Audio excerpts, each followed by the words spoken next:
মানুষ হতে পারলাম না, জগতে আসলাম, থাকলাম, আবার চলে যাওয়ার সময়ও ঘনিয়ে এলো। তবুও মানুষ হতে পারলাম না। সুখ, সম্পদ, অর্থ প্রাচুর্য আর ক্ষমতার লোভে বশবর্তী হয়ে মানুষ হওয়ার অভিনয় করতে করতে একেবারেই অমানুষ হয়ে গেলাম।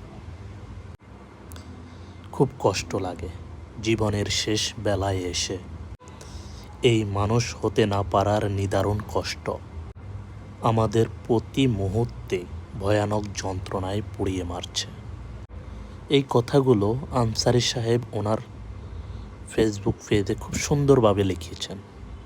আমিও নিজেও মাঝে মাঝে চিন্তা করি, মানুষ হওয়া কি এতই সহজ? এত সহজ বিষয় না। তাই সব সময় একটা কথা খুব সুন্দর মতে মনে আসে, প্রাণ থাকলে প্রাণী হওয়া যায় না। এটা একদম বাস্তব এবং সত্য কথা। সময় থাকতে মানুষ